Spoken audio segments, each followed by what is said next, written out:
tal? Buenas tardes a todos. ¿Ya están cansados? ¿O ya están burneados? ¿Sí? Bien burneados, dice.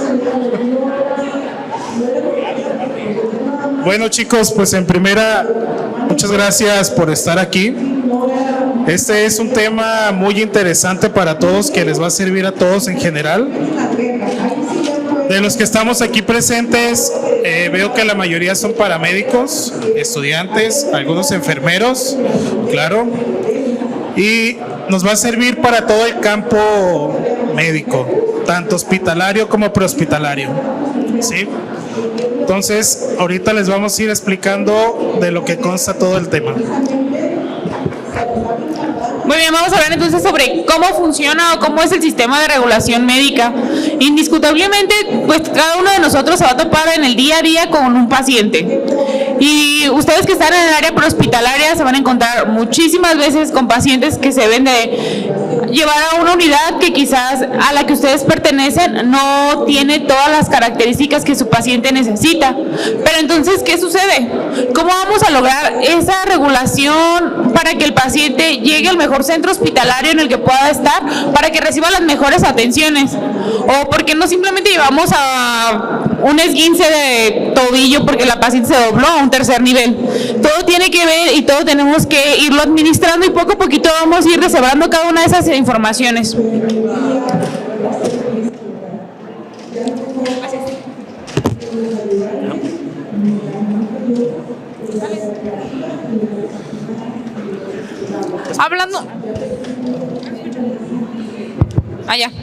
Hablando un poquito sobre el transporte de heridos sin atención. Recordamos aquellas épocas remotas donde inicia lo que es la atención prehospitalaria. ¿Cómo les recordaba y cómo les he dicho a cada uno de ustedes que todo iniciaba? No eran considerados ni siquiera personal prehospitalario, eran considerados simplemente camilleros, porque lo único que hacían era llevaban al paciente, lo tomaban y así se lo aventaban al área de urgencias al médico que estuviera, o a los médicos de guerra según las épocas que se han ido adaptando con la sociedad. ¿Qué es lo que ha cambiado y qué es lo que los ha llevado a estar aquí, a que tengamos a grandes paramédicos en el día a día? Que ya no se va y se va por el paciente y se lleva a un área de atención, sino que durante todo ese tiempo de traslado se le da una atención oportuna y una atención verdadera al paciente, para tratar de llevar al paciente en las óptimas condiciones. Pero ¿y qué pasa cuando hay demasiados pacientes y solo somos uno o dos paramédicos? Solo un poquito personal y tenemos alrededor de 10, 15, 20 heridos. Tenemos que tomar otra actitud sobre el actuar y cómo vamos a hacer cada uno de esos movimientos de manera estratégica para darle la mejor atención a cada uno de estos pacientes. Bien, aquí hay algo bien importante que tenemos que comparar el inicio con la actualidad. ¿Por qué ponemos esa imagen de la carreta? Pues anteriormente, o en la Guerra Francesa, es donde empiezan a hacer ese tipo de traslados. En la Guerra Napoleónica es donde inician ese tipo de traslados que decían: sacan a los heridos, saquen a los soldados que están lesionados y llévenlos a un área donde puedan recibir atención médica. Así es como se dan los inicios de los traslados de los pacientes. No era ningún personal sanitario, eran los mismos personales del ejército los que sacaban a sus compañeros y los llevaban directamente a un área a recibir atención médica. Actualmente, pues ha mejorado eso, porque agarramos al paciente, lo trasladamos a un área adecuada, pero ya le tenemos que dar un soporte vital adecuado.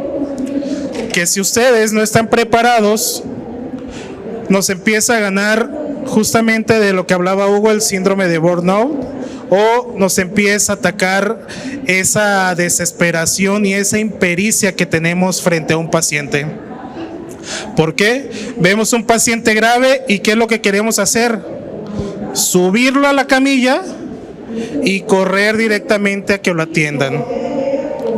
Mi trabajo es estar ahí, atender al paciente, darle un soporte de vida y poderlo trasladar.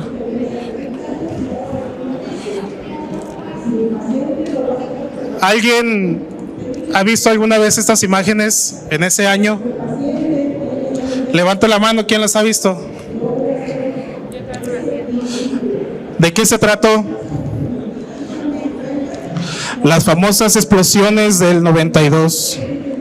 En 1992 hubo unas explosiones por la colonia Atlas en Guadalajara, donde hubo múltiples víctimas, hubo un desastre en toda la ciudad, en Guadalajara específicamente. ¿Y qué creen? No había un sistema de coordinación, no había un sistema organizado de emergencias. Ya existían personales como Cruz Verde, Cruz Roja y bomberos. Eran los únicos encargados en ese tiempo de las atenciones médicas, pero no había una coordinación. No había quien dirigiera a todas las unidades para poder organizarnos con los pacientes. Fueron múltiples víctimas las que hubo ese día del 92 y una desorganización catastrófica. Fue fatal. ¿Por qué? Creo que en esos desastres mucha gente se vuelve altruista. Muchos queremos ayudar, muchos queremos estar al pendiente de todos, pero ¿qué creen?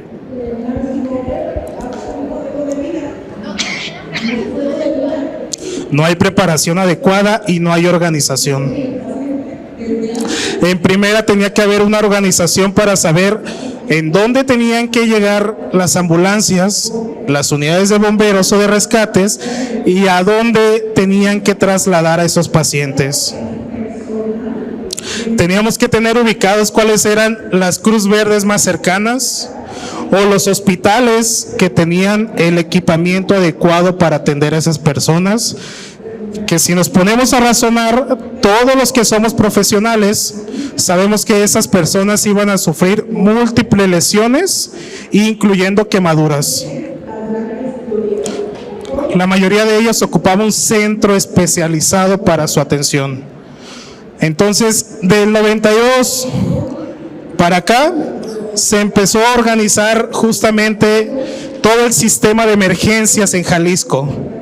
De ahí nacieron muchas personas reconocidas actualmente, ya algunas se están jubilando, unas ya se jubilaron, otras ya nos dejaron, pero el nombre de ciertas personas fueron las que empezaron a crear el famoso sistema de emergencias aquí en Jalisco. Y por no decir nombres, pero instituciones, eran bomberos.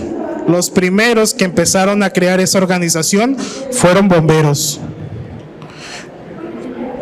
El primer bombero que estaba capacitado como paramédico o como rescatista, en su intuición dijo: tenemos que organizarnos. ¿Cuál es la Cruz Verde que me queda más cerquitas? ¿Cuántos pacientes tenemos y en qué condición los tenemos? Hubo alguien que tomó el mando en ese día y empezó a hacer una organización y distribución de pacientes. Si alguien no hubiera tomado ese mando y no hubiera tenido esa capacidad para poder poner orden ese día, creo que las cosas hubieran salido peor. Hay algo que a nosotros nos regula en los servicios de salud actualmente, que es la norma 034. ¿Y por qué la tenemos que nombrar? Pues como buena frase de abogado: el desconocimiento de la ley no me exime de responsabilidades. Actualmente ya tenemos regulados los servicios de urgencias aquí en Jalisco, y si no conocemos adecuadamente cuáles son mis funciones, ahora sí puedo ser sancionado ante la ley.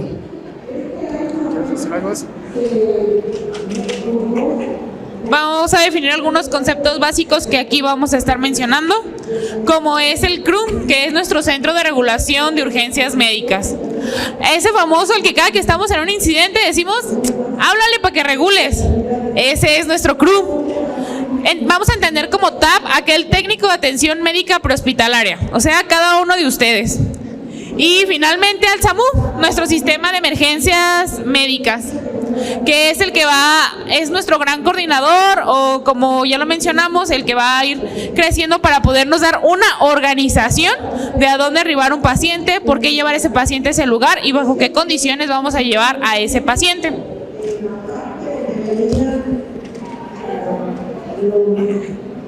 Muy bien, actualmente existen un montón de tipos de ambulancias y cada una de ellas tiene unas características especiales y las vamos a ir viendo y las vamos a ir reconociendo en el día a día. Tenemos ambulancias que son básicas, que es la mayoría de las que están distribuidas en nuestro estado. Tenemos únicamente ambulancias de traslados, que son ambulancias que tienen los mínimos recursos necesarios para la atención de un paciente. Y tenemos por su parte algunas ambulancias de terapias intensivas o de urgencias médicas avanzadas, donde vamos a encontrar algunos de los equipos electromédicos en los que vamos a trabajar más allá. Y por ejemplo, aquellas unidades de cuidados intensivos muchas veces van a cargo de un médico, que estas van a tener alguno de los otros equipos que muchas veces nosotros como personal prehospitalario no podemos maniobrar. Sin embargo, nosotros los médicos podemos hacer indicaciones y podemos manejar fuera a lo mejor de un área limpia como pues los hospitales. Si vemos en la imagen, aparece un vehículo tipo Jeep. Ese es un vehículo que por sus siglas es Unidad Ligera de Respuesta Rápida. Esa unidad se ha hecho actualmente para las atenciones rápidas. Esa unidad lleva personal capacitado, generalmente debe de llevar médicos, paramédicos o enfermeros. Esas unidades generalmente constan de enfermeros capacitados, paramédicos y médicos. Entonces, cuando una unidad de respuesta rápida llega a un lugar con múltiples víctimas, la primera función de ellos, ¿cuál creen que sea?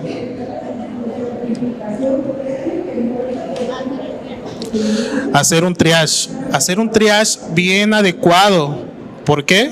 Ellos traen equipo médico donde le pueden dar soporte avanzado a un paciente crítico. Ellos pueden manejar un paciente crítico en el lugar con el equipo que traen en esa unidad, pero por obvias razones no lo pueden trasladar. Pero la importancia de ellos es que tienen que llegar al lugar con un acceso rápido por el tipo de vehículo, con el personal capacitado, y ellos nos empiezan a dar esas pautas de regulaciones médicas. Antes de que corras con el paciente, vamos a clasificar, vamos a triachar y vamos a ver la condición del paciente y a dónde tiene que ir. La función de la regulación médica, ahorita la vamos a seguir viendo, pero es dónde tiene que ir mi paciente, ¿sí? No dónde tengo que correr. Y otra cosa bien importante, el médico regulador no les va a salvar la vida del paciente. Quien está con el paciente son ustedes. Y también recordar que pues cada una de esas unidades son las que se van a designar según el paciente que tú requieras.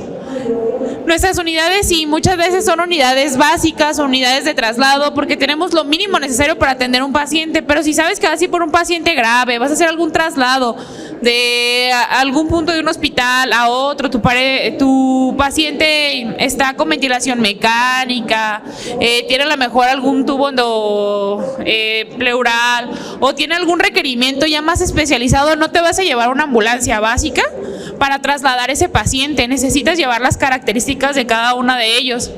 ¿Y qué pasa entonces si yo tengo un paciente grave que lo único que sé es que estuvo en una volcadura, el paciente se encuentra en lugares poco accesibles donde a lo mejor el hospital más cercano para las características de ese paciente se encuentra a 2-3 horas de donde él sufrió el accidente? También tenemos que tener unidades de respuesta rápida.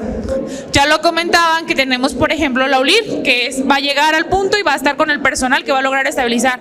Pero ¿y cómo va a hacerle para trasladar a ese paciente? Entonces también tenemos nuestras unidades aéreas que pueden llegar desde un punto al otro para poder, por lo menos, o ya se trasladar al paciente una vez que llega a un punto de atención, llámese a lo mejor un centro de salud. Si su paciente requiere un manejo por tercer nivel y lo más cercano que ustedes tienen es un centro de salud, ¿a dónde vamos a arribar a nuestro paciente? Por lo menos al centro de salud, donde a lo mejor vamos a tener una o dos soluciones diferentes a las que yo voy a tener en mi ambulancia. y que tampoco tiene el mecanismo, todo el equipo para atender a ese paciente, pero por lo menos ya va a haber a lo mejor un médico que pueda dar un poco más de indicaciones, por lo menos va a ser una zona más estéril, y requiero que lleguen por ese paciente para que lo lleven a algún otro punto de la ciudad. Y también tenemos todas nuestras ambulancias aéreas. Yo les hago una pregunta. Bueno, ya estuvo nuestro compañero y maestro Daniel González explicándole un poquito sobre la ventilación mecánica, traslados aeromédicos. ¿Ustedes creen que el helicóptero es solamente para llegar a áreas remotas o de difícil acceso? Levanten la mano los que crean que sí. Que el helicóptero es para llegar a áreas remotas o a áreas de difícil acceso. ¿Para qué otra situación podríamos activar un helicóptero?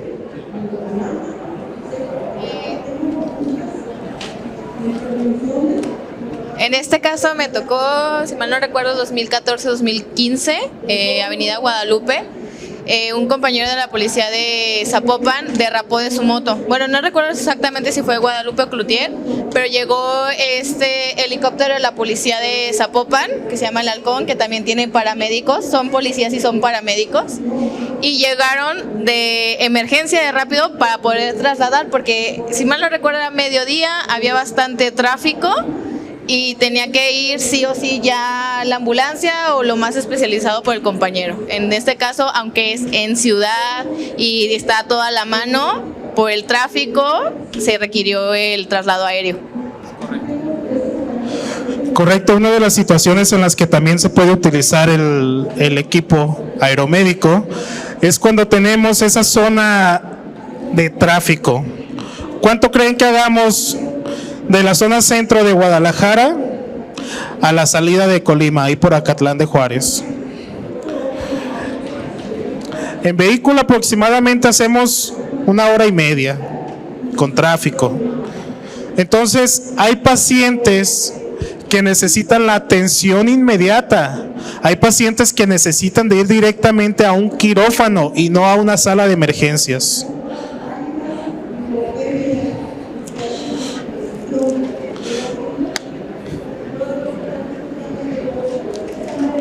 Aquí hay algo muy importante para ustedes, chicos, y es lo que yo les hacía mención. Siempre trato de decirles que ustedes tomen bien las definiciones de lo que son sus normas. ¿Por qué?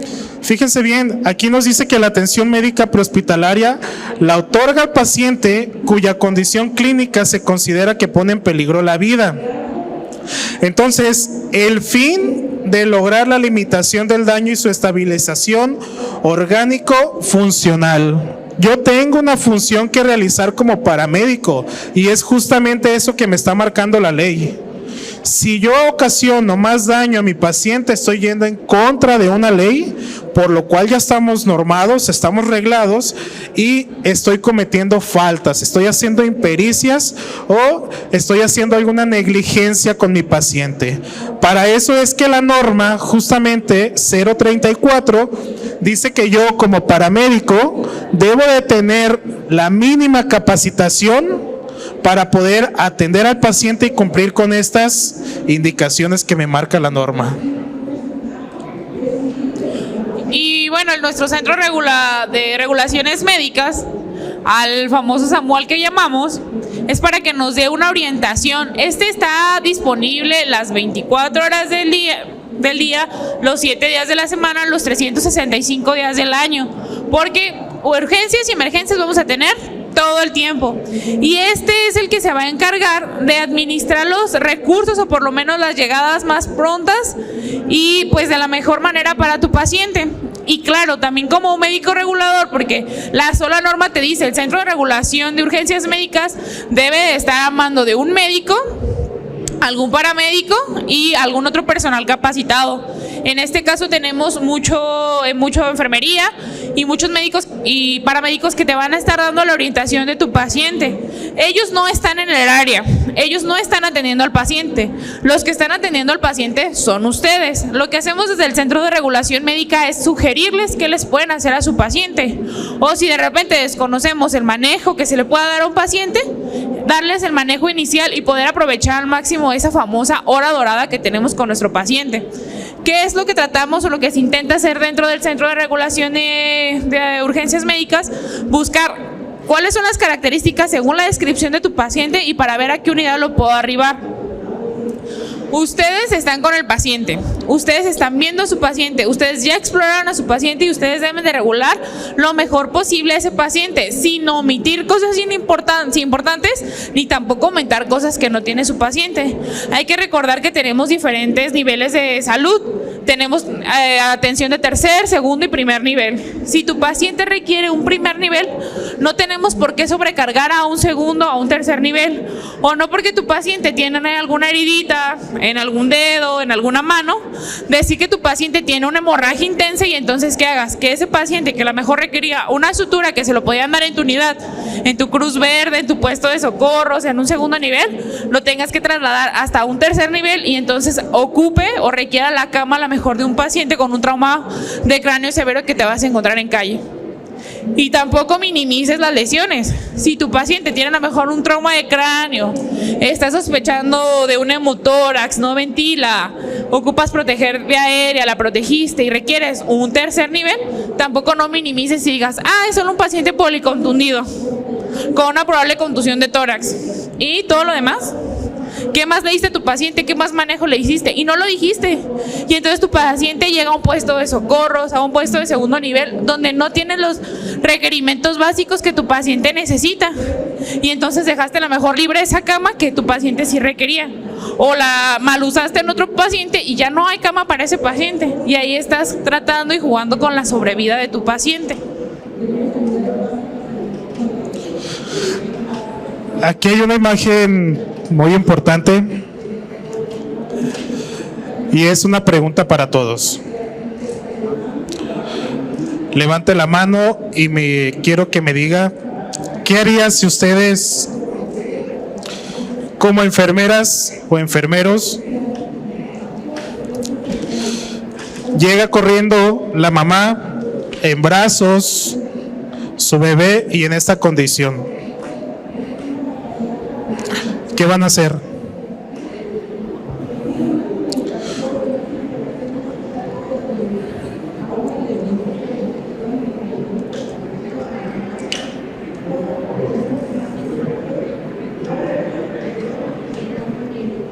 Bueno, así a criterio mío, porque llevamos poco tiempo en la carrera.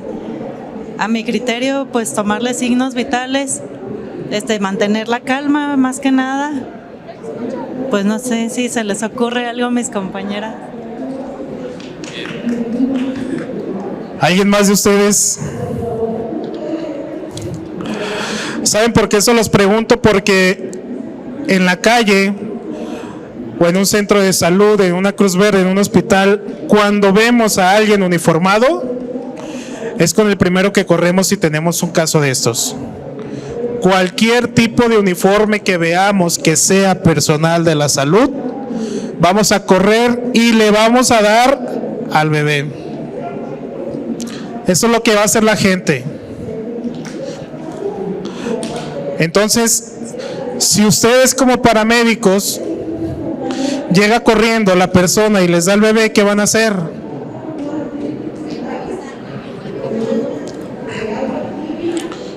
Revisar su vía aérea, maniobras de Heimlich.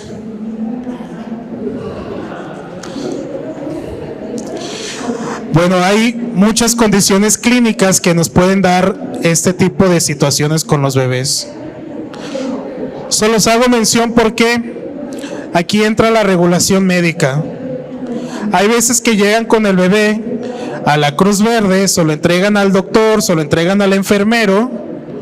La mamá está desesperada o el papá no sabe dar datos ¿Y qué es lo primero que hacen? Empiezan a dar la atención, pero ¿qué quieren hacer?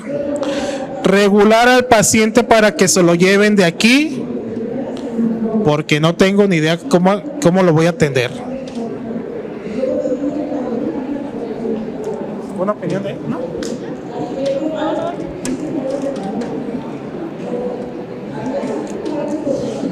Bueno, aquí están los componentes del servicio de urgencias actualmente aquí en Jalisco.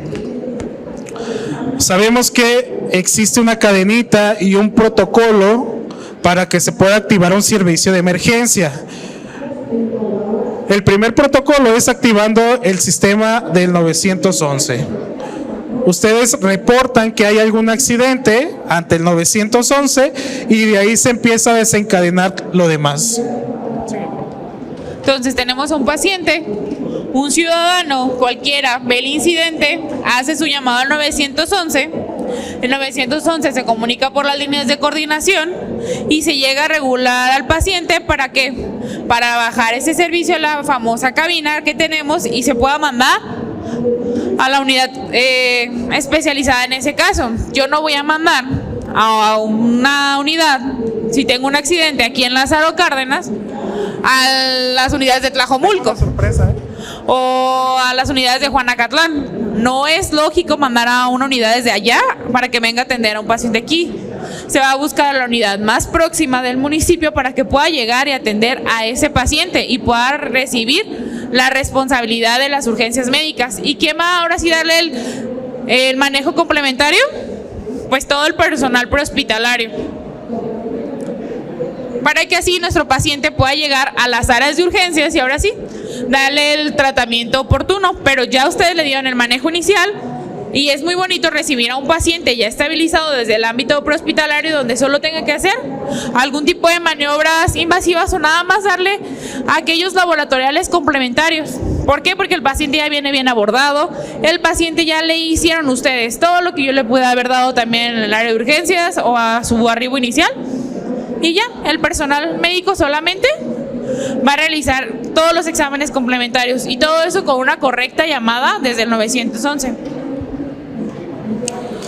Bueno, aquí les pusimos unas imágenes de lo que es pues un flujorama del servicio de urgencias aquí en Jalisco.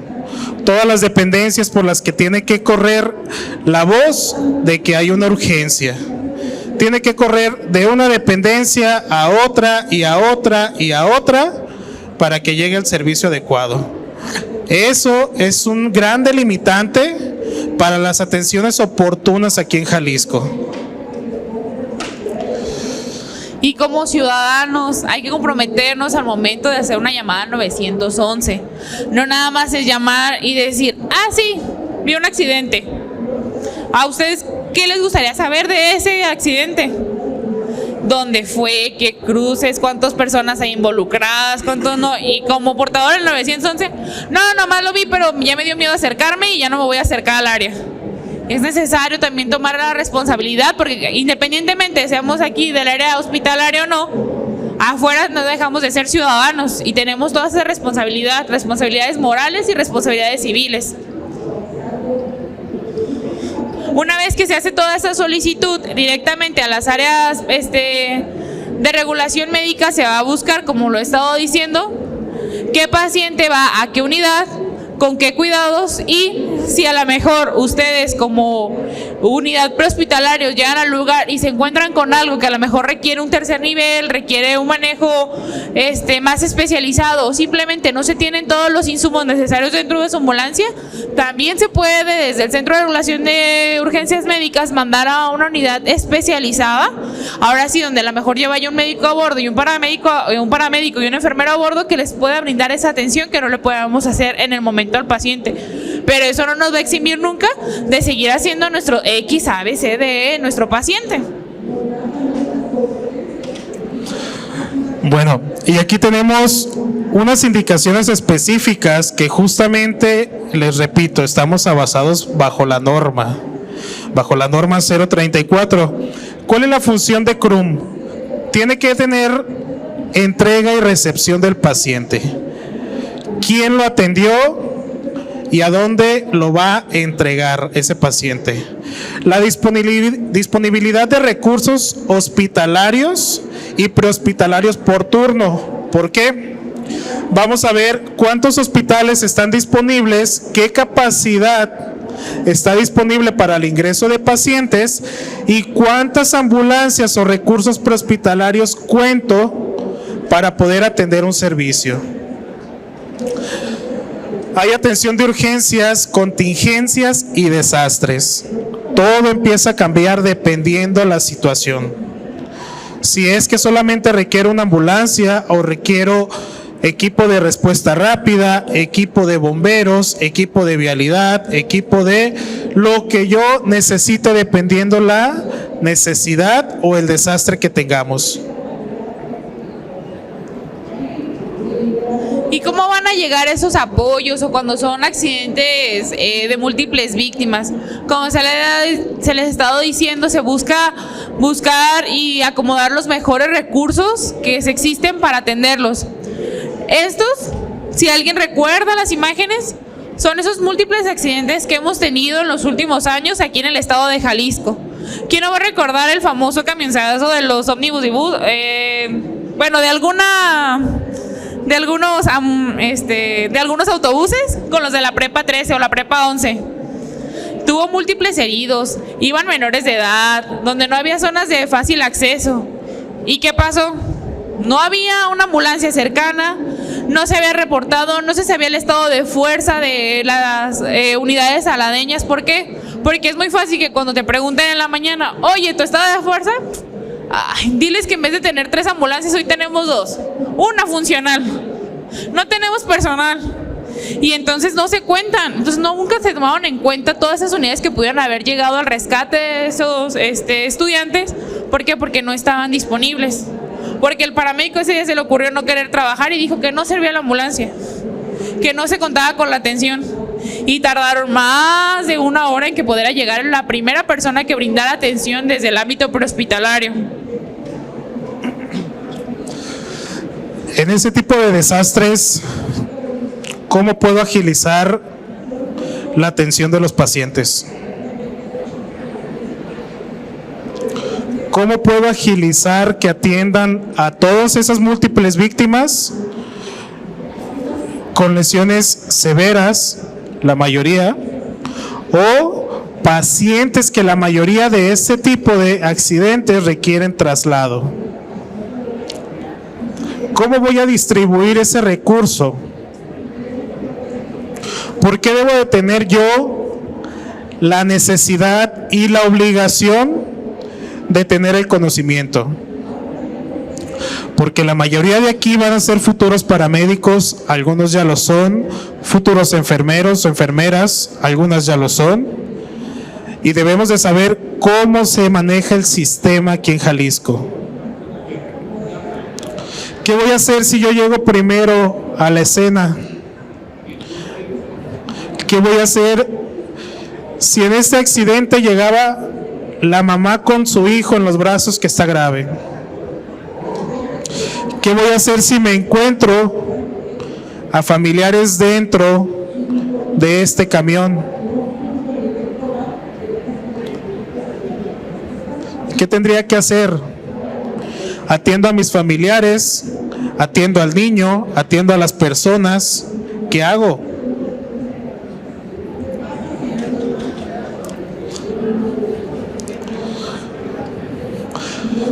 Triage.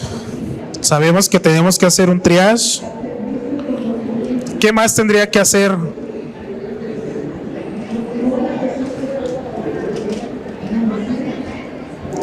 ¿El qué? Sus 3 S's. Muy bien. Pero recuerden algo. Debemos de hacer que todos los pacientes reciban atención oportuna y a la brevedad. Sí, vamos a clasificar, vamos a hacer un triage, pero lo primero que debo de saber es mi recurso. ¿Con qué recurso cuento? A mí me mandaron de una Cruz Verde y yo sé que en la Cruz Verde solamente tengo 2 ambulancias. Entonces, creo que con 2 ambulancias no vamos a poder atender un servicio de esta magnitud. No vamos a atender un servicio donde se vuelque un camión. Los camiones promedios llevan alrededor de 50 pasajeros promedio, siendo que, pues estamos en Jalisco, rompemos leyes, rompemos reglas y hasta se van colgando de las puertas. Entonces, hablar de 50 víctimas es hablar del mínimo de personas que puede haber ante un incidente de estos. ¿Qué otra cosa creen que influya mucho? Tipo de lesiones, y les voy a decir algo, el horario. No es lo mismo acudir a un servicio donde tengamos la disponibilidad de la luz solar a enfrentarnos por la noche. El conteo, el triage y la valoración de los pacientes es diferente. En primera vamos a tener que buscar ese recurso de bomberos para hacer la búsqueda y rescate de las víctimas. Debemos de tener esa estabilización de los vehículos. Debemos de contar con los recursos de unidades médicas y de ambulancias. ¿Por qué? Ya los dijeron, algunos no trabajan turnos nocturnos. Sabemos que las urgencias son de 24 horas, pero ¿qué pasa? En la noche hay menos trabajo, contrata menos paramédicos. Pon en tu estado de fuerza 5 ambulancias en el día y en la noche ponle 2. Eso va a empezar a cambiar mucho.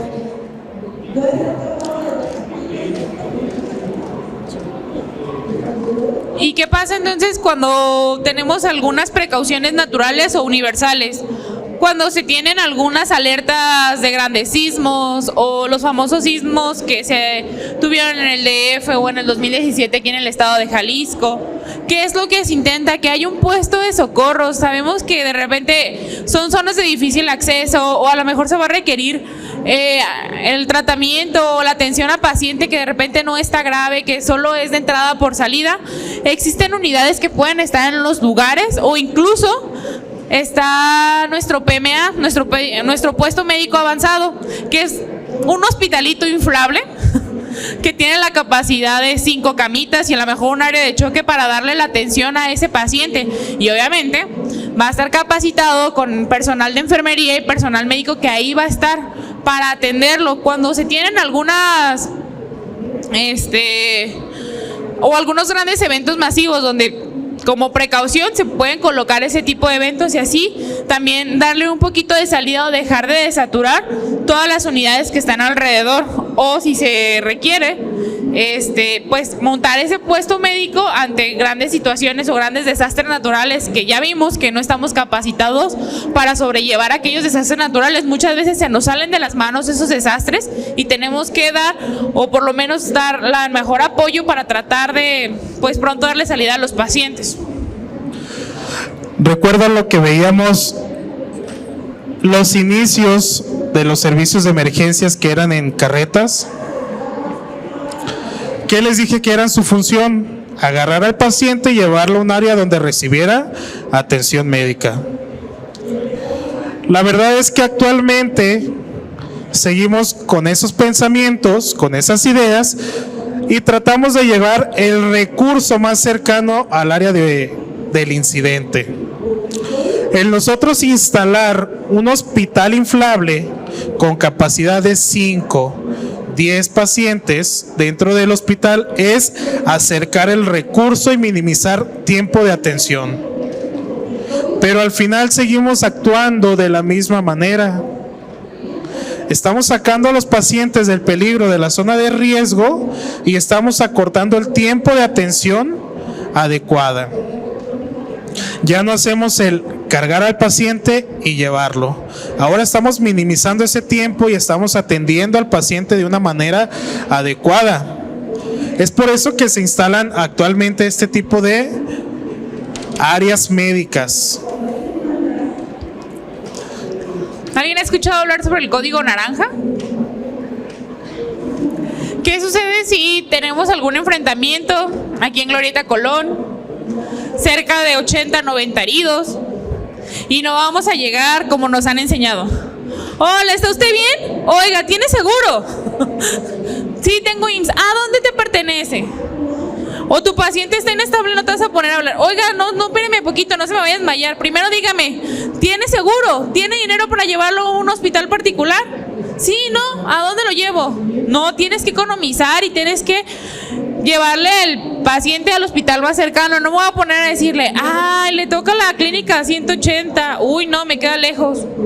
No, aquí tengo cerquita el 89. ¿O no tiene un familiar que lo cambie al 89? No tenemos esa disponibilidad. Son muchos pacientes, son múltiples víctimas y necesitamos apoyo de todos. Entonces se activa a nivel hospitalario algo que se llama Código Naranja, que es un aviso de múltiple recepción de pacientes de múltiples víctimas, y ahí no te vas a poner a discriminar si tu paciente tiene IMSS, no tiene IMSS, si tiene recurso, no tiene recurso. Son muchos pacientes, son muchas víctimas y se les tiene que dar el apoyo médico requerido, y aquí van a trabajar o van a participar todas las instituciones, desde lo que son servicios médicos municipales, hospitales civiles, todas las OPD, Secretaría de Salud, IMSS y IPEJAL. A donde el paciente llegue se le va a dar la atención, pero obviamente tienes que notificar a los hospitales. No puedes llegar con 10 pacientes al hospital civil porque te va a decir, no, ¿por qué los voy a recibir? Mándalos a su clínica, mándalos a donde corresponde. Pero si ya se dio la notificación de, sabes que estoy en un incidente donde hay múltiples víctimas, activa tú un código naranja o activa que voy a llevar con muchos pacientes a diferentes sedes, se va a llevar. Y ahora sí, ¿qué tan grave está tu paciente? ¿A dónde lo voy a arribar? ¿Tu paciente requiere intervención quirúrgica de emergencia? No me va a interesar si tu paciente tiene IMSS o no. Si lo más cerquita que tengo es el centro médico y el paciente requiere centro médico, lo voy a llevar ahí. Ya una vez en el posquirúrgico, que el paciente esté estable, veremos a dónde lo podemos mandar y delindar. Pero por lo pronto tenemos que resolver esa urgencia. Y el centro médico le tiene que dar todo ese recurso, le tiene que dar toda la atención, sin preocuparse por el ámbito económico, porque sí, ya lo sabemos, si no tienes alguna derechohabiencia y llegas a IPEJAL, al IMSS, al ISSSTE, te van a cobrar porque no perteneces a ellos. Pero en estos casos no, porque lo que quieres es salvaguardar la vida del paciente y pues activaste un código naranja oportunamente y le vas a dar la atención a donde llegue, al área que llegue. Bueno, en lo particular me ha tocado atender un par de servicios donde nos ha tocado activar este tipo de códigos. Es por eso que les preguntaba de qué manera podemos agilizar la atención a los pacientes. Hablando de la regulación médica en concreto, ¿qué es lo que nos pide el médico regulador?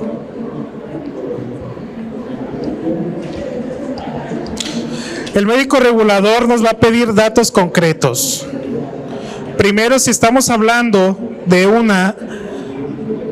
escenario con múltiples víctimas, nos va a decir qué tipo de escenario es con el que se está encontrando, ¿sí? En datos reales, a mí me tocó mi primer servicio, una fuga de amoníaco en una empresa industrial, donde eran alrededor de 100 trabajadores. 100 trabajadores intoxicados, aproximadamente. Entonces, para mover 100 personas iba a estar difícil. ¿Cómo las clasificamos? Bien sencillo, la mayoría de las empresas les otorga seguridad social a las personas.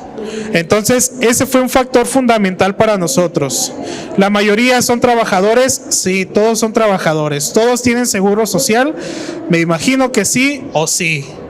Entonces, ¿sabes qué? Llegó una ambulancia, la primera ambulancia, y lo que hicimos es jamás dejar de tener comunicación con el encargado de la ambulancia. Hay veces que no siempre llevan mucha experiencia para tratar ese tipo de servicios. Quizás nosotros como alumnos terminamos la carrera, nos contratan y no tenemos la experiencia de clasificar pacientes. Entonces, ¿qué hicimos? No perdimos el contacto con la persona encargada y le dijimos, solamente dime cuántas personas son aproximadamente. Pregunta a los jefes de área y ellos te van a decir cuántos tienen a su cargo. Rápidamente me dijeron, son 70 personas. ¿Ya la sacaron a un área donde esté despejado fuera del riesgo? A la mayoría sí. Ahora veme clasificando las personas, la gravedad. ¿Hay personas inconscientes? ¿Hay personas con síntomas graves? Sí, dime los síntomas, dime el nombre y te digo a dónde se va. Así de sencillo, antes de que esa ambulancia se me moviera, me empezó a clasificar y me empezó a ordenar a los pacientes. ¿Y qué creen? Esa ambulancia jamás se movió del lugar y no trasladó a nadie. Llegó el recurso necesario, que es la función del CRUM, llevar el recurso necesario al evento o a la magnitud del evento que tenemos para que puedan agilizar a los pacientes y su atención. Entonces la primera ambulancia jamás se movió del lugar, pero hizo el trabajo más importante. Tengo 4 pacientes graves, esos 4 pacientes se me tienen que ir ya. El primer recurso que llegue los va a ir trasladando. Acá tengo los amarillos, acá tengo los verdes y quizás un par de anaranjados. Pero ese tipo de servicios se deben de manejar con mente fría y con conocimiento. Si ustedes tienen conocimiento, van a tener la capacidad de manejar ese tipo de eventualidades. Existe algo muy importante que son las urgencias en las sierras. Jalisco es tan grande que se extiende hasta las sierras y nosotros no nos damos cuenta de eso. Nosotros vemos lo que pasa en la esquina de mi casa, a la vuelta de mi casa y con sus exnovios. Y hasta ahí.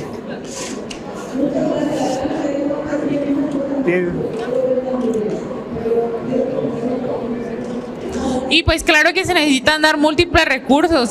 Sí, estamos en áreas de urgencias y siempre se va a priorizar la urgencia, pero este tipo de comunidades también requieren otro tipo de servicios, todo lo que es promoción de la salud, las atenciones prevenibles, un chequeo rápido, embarazadas, todo este tipo. Entonces, también para este tipo de recursos existe todo lo que es la regulación médica, todo lo que es el CRUM, todo lo que es el SAMU, para poder brindarle todo lo que esa comunidad no tiene el acceso. Para nosotros de repente decir, sí, me siento mal, voy por que me pongan alguna inyección o que me pongan algo, es muy fácil, porque tenemos el recurso aquí, a la vuelta de la esquina.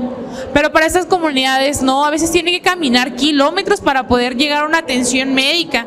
O también ellos pueden tener desastres naturales, también pueden llegar a tener incidentes múltiples, y para eso está todo lo que compone el SAMU y su regulación, para que puedan llegar todo este acceso a zonas inaccesibles. Y claro, como se los hemos estado diciendo, siempre notifiquen cada acción para poder dar el mejor escenario. No porque me quiera deshacer del paciente, porque no sé qué le voy a hacer, lo voy a poner como un paciente grave y le voy a inventar cosas, porque también recuerden, un paciente inestable no es un paciente trasladable. Si tu paciente está inestable, nunca te lo va a aceptar el CRUM y te va a decir, estabiliza a tu paciente, o llévalo a una zona o llévalo a tu unidad donde lo estabilicen, y una vez que esté estabilizado, le buscamos el lugar. Yo sé que a lo mejor tu unidad no es el apoyo adecuado para tu paciente, pero necesitas estabilizarlo. Y a lo mejor tu paciente no está inestable. El inestable estabas tú porque no sabías cómo atender al paciente. Entonces, calmado contigo. Acuérdate que ante la urgencia no hay urgencia. Maneja todo tu procedimiento, haz todas sus cosas de la manera más fría y más centrado y con conocimientos. Y así vas a poder llevar a tu paciente, vamos a poder trasladar a un paciente estable, que a lo mejor sí lo encontramos hemodinámica de gente estable, un paciente chocado, un paciente con múltiples alteraciones, pero con la atención que nosotros le dimos desde el área prehospitalaria ya lleva un paciente estable y por lo tanto un paciente regulable y un paciente movible de su unidad. Bueno, y aquí viene un punto bien importante que es, si yo ya estoy en la atención de mi paciente, ocupo de regularlo, pero ocupo de dar los datos que tiene mi paciente o qué criterio para poderlo trasladar. Aquí vienen los datos para el informe y recepción de un paciente. Estos datos vienen generalmente en lo que nosotros conocemos como FRAP, ¿sí? Estos datos nosotros los recabamos por naturaleza. Obviamente la fecha del servicio, el número de ambulancia en el que estamos yendo, el tipo del servicio, el lugar donde ocurre la urgencia, todos esos datos los debemos de recabar para hacer una regulación adecuada y que nos puedan tener una recepción adecuada. No porque yo no sepa manejar a mi paciente tenga que inventar datos para que el médico pueda ingresar a ese paciente a un lugar que no le corresponde. Quizás nosotros decimos, es que ¿sabes qué? Se está desangrando el paciente, sí, pero ¿aplicaste las técnicas adecuadas de contención de hemorragia? ¿O solamente pusiste un vendaje o solamente pusiste un apósito y no se controla la hemorragia? El hecho de que ustedes inventen datos perjudica a la población. Quizás yo estoy aquí en Tonalá, regulo un paciente grave para que lo puedan ingresar a un civil, pero ¿qué creen? Puede ser que en Tlaquepaque en verdad tengan un paciente que requiera los servicios de un hospital civil. Aquí hay otra cosa bien importante. Ya se van a empezar a pelear con los doctores. Aquí tenemos una doctora enfrente, si quieren ir iniciando la pelea, pues hay que irles diciendo, ¿no? ¿Por qué? ¿Qué nos dice? Lo principal es, ¿el receptor confía en el TAMP? Algunos que han estado dando servicios, o que ya están dando servicios, o que son paramédicos, se encuentran con doctores o con médicos que en realidad no creen lo que les están diciendo. En primera, ¿ustedes dieron el manejo que mencionaron en una regulación médica? ¿Dieron los signos vitales verídicos? ¿Revaloraron a su paciente o lo atendieron adecuadamente? Y el segundo punto bien importante, el doctor tiene la educación de escucharme a la hora de que yo me estoy expresando para decirle en realidad lo que sucedió. No solamente es el criterio del paramédico, hay que saber bien si el médico que me está recibiendo tiene esa educación de escucharme. Recuerden que todo es con base a nuestros protocolos, así como ustedes tienen su protocolo, una vez que el paciente arriba a la unidad, también como médicos tenemos nuestro protocolo y tenemos que activar nuestro ATLS y revalorar a nuestro paciente, tenemos 10 segundos, ver que todo esté permeable y tienen que explicar a su paciente y no inventar, ¿no? De que, ay, no le tomé la presión, pero ahorita le digo que estaba hipertenso. Y yo voy a iniciar manejo, me dijo que estaba hipertenso, voy a iniciar manejo con antihipertensivos y mi paciente no estaba ni siquiera con Pampers, sus horas, le metí un antihipertensivo y solo hice que el paciente se chocara más. O ustedes me mintieron con alguna TEA y omití datos, porque estoy confiando en ustedes, porque estoy confiando en lo que me dijeron y estoy omitiendo datos y a lo mejor me estoy dando cuenta de las complicaciones que la enfermedad que sí tenía el paciente con sus verdaderos signos está sucediendo. Y también del otro lado, yo sé que se van a encontrar con muchos médicos que les están hablando, les están diciendo y ni siquiera los escuchan de, sí, ponlo ya. Y ustedes, doc, pero ni siquiera se lo he presentado, ni siquiera les he dicho que tiene. Sí, ahorita yo veo. Pero todo eso tiene que ver con una comunicación asertiva. Si ustedes siempre son caracterizados por llevar solo pacientes que ni siquiera revisan, que ni siquiera se dan el tiempo de explorar a su paciente, hacer su evaluación inicial, hacer su evaluación secundaria, pues tampoco esperen que el médico les diga, sí, te voy a creer todo lo que me estás diciendo. Pero claro que va a estar en nosotros hacer el mejor trabajo que podamos para poder dar nuestro mejor trabajo y así poder presentar un buen paciente. Y si ustedes enseñan a presentar pacientes, a tratar pacientes, todo el manejo que ustedes le puedan dar a ese paciente es un manejo verídico para mí, y yo voy a tener ese respeto también hacia ustedes y hacia el paciente principalmente. Recuerden que todo este tiempo lo que se trata es salvaguardar una vida, y siempre vamos a dar todo para salvaguardar esa vida. Miren, vean bien la imagen que tenemos ahorita, véanla bien. Todo el personal de salud tiene dos mentiras. La primera es decir, el paciente tiene 120/80, y la segunda es decir que son solteros.